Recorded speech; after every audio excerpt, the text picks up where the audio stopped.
हरिओम। मैं आनंद सांडिल्य आप सभी का आपके अपने इस यूट्यूब चैनल पर हार्दिक स्वागत करता हूं, हार्दिक अभिनंदन करता हूं।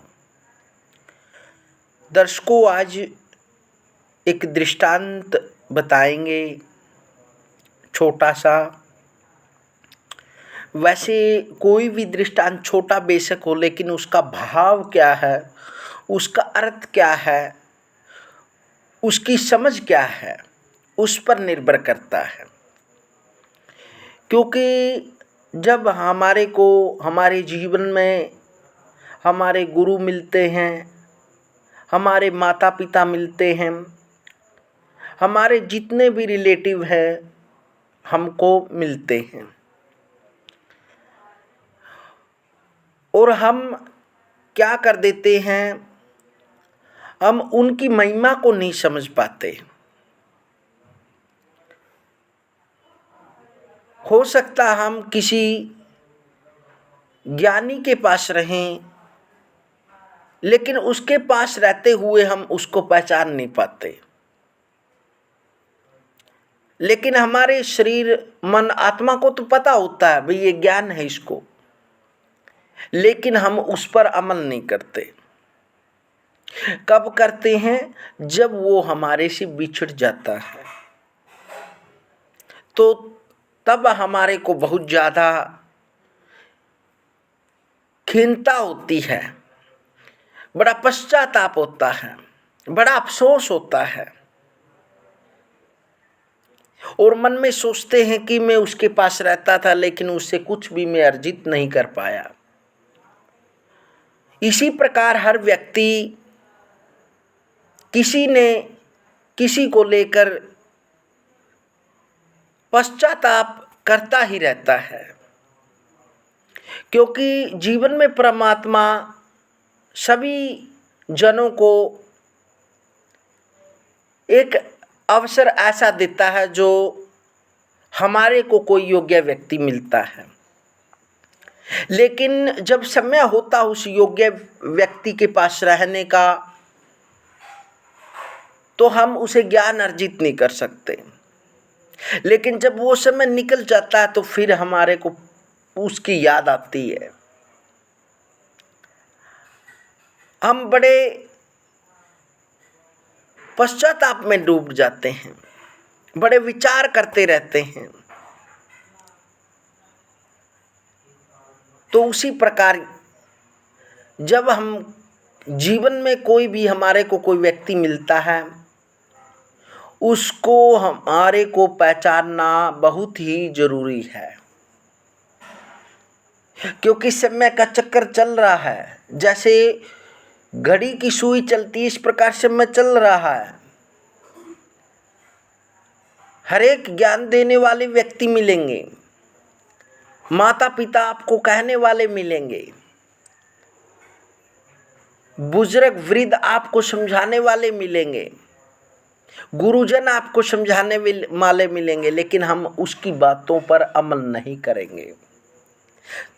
लेकिन जब हमारे दिमाग में समझ आएगी कि मैंने उसकी बात को मान लेना था, तब वो सुई, वो समय वहाँ से निकल चुका होता है।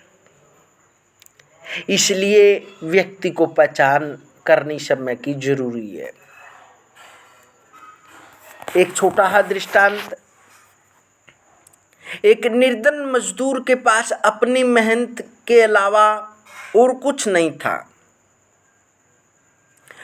वह मेहनत मजदूरी कर जैसे तैसे अपना जीवन यापन करता। एक दिन उसे एक हीरा पड़ा मिला। वह पहचान नहीं पाया कि यह हीरा है। उसने सोचा कि बढ़िया पत्थर है। एक आभूषण की भांति उसने पत्थर को गले में लटका दिया। एक दिन जब वह काम ढूंढने जा रहा था, तो रास्ते में एक जौहरी मिला। वह हीरे को पहचान गया और यह भी जान गया कि गरीब मजदूर को हीरे का ज्ञान नहीं है। उसने कहा, बोलो इस पत्थर का क्या लोगे? मजदूर ने कुछ हिचकाते हुए 1 रुपया मांगा।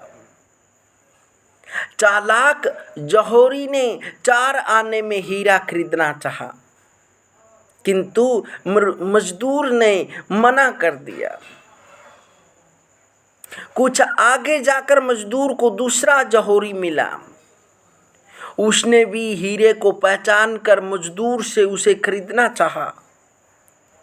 मजदूर के 1 रुपया कहने पर उसने 8 आने की कीमत तय की। मजदूर ने हीरा उसे बेच दिया। थोड़ी देर बाद पहला जौहरी आकर फिर हीरे का मोल भाव करने लगा, किंतु मजदूर ने उसे बताया कि वह हीरा 8 आने में बेच चुका है। तब जौहरी ने कहा, मूर्ख, वह पत्थर नहीं हीरा था, तूने उसे 8 आने में बेच दिया। मजदूर ने जवाब दिया, तुम तो हीरा पहचानते थे, फिर 1 रुपया देने को भी क्यों तैयार नहीं हुए। जौहरी अपनी मूर्खता पर बहुत शर्मिंदा हुआ। दरअसल कभी कभी हम ज्ञान के हीरे को गले में पत्थर समझकर लटका लेते हैं। साथ ही लोभ हमारे नेत्रों पर पट्टी बांध देता है और हम ज्ञान के विवेकपूर्ण उपयोग के स्थान पर धूर्तता से काम लेते हैं। इसलिए यदि वह उस चीज की कीमत को ना जानता हो, भले ही हम तो जानते हैं, लेकिन हम जानते हुए भी यदि उसकी कीमत ना आंके, यदि उसकी वैल्यू न समझें, तो हमारे से मूर्ख इस दुनिया में कोई नहीं। समय को समझ लेना चाहिए और गुरु, माता पिता, बड़े बुजुर्ग, वृद्ध आदि का